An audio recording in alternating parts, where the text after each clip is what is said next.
बिहार में जातीय जनगणना का काम चल रहा है। पहले फेज के बाद अब दूसरे फेज की भी शुरुआत हो गई है।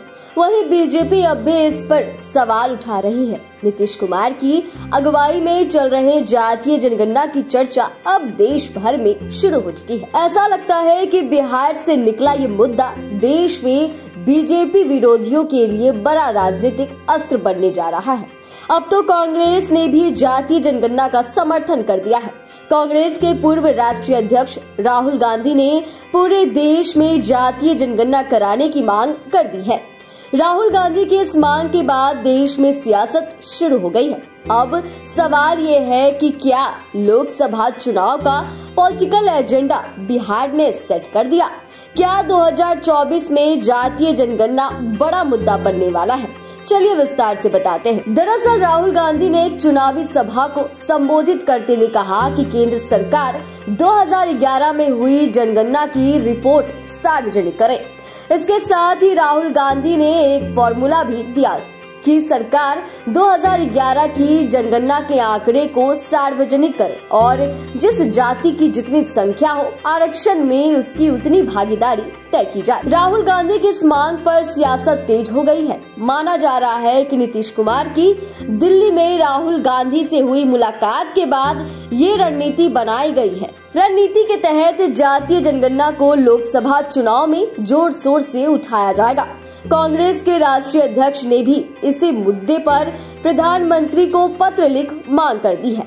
राहुल गांधी के इस बयान पर जदयू और राजद ने भी समर्थन किया है। कुछ राजनीतिक जानकार इसे नीतीश कुमार का 2024 मास्टर स्ट्रोक बता रहे हैं। अब सवाल ये है कि जातीय जनगणना से किसको फायदा होगा?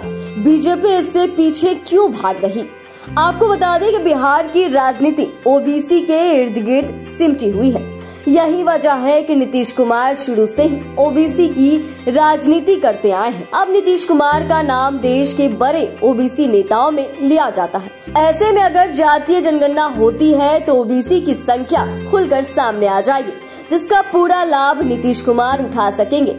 सिर्फ बिहार के ओबीसी समाज का ही नहीं बल्कि देश भर के ओबीसी समाज को नीतीश कुमार गोलबंद कर सकते हैं, क्योंकि नीतीश कुमार लगातार विपक्ष को एकजुट करने में लगे हुए हैं।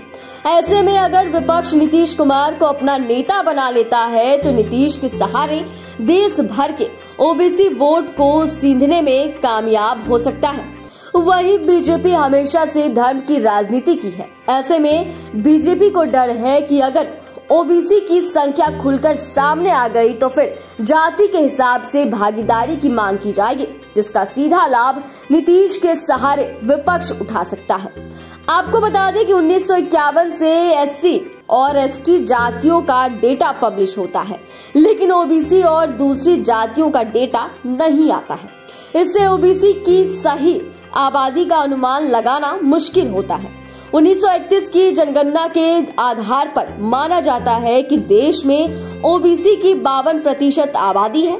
ओबीसी वर्ग को लगता है कि उनका दायरा बढ़ा है। ऐसे में अगर जातिगत जनगणना होती है तो आरक्षण की 50% की सीमा टूट सकती है। अब सवाल ये है कि क्या 2024 के लोकसभा चुनाव का एजेंडा बिहार ने सेट कर दिया? इससे विपक्ष को कितना लाभ मिलेगा? बीजेपी को कितना नुकसान झेलना पड़ेगा?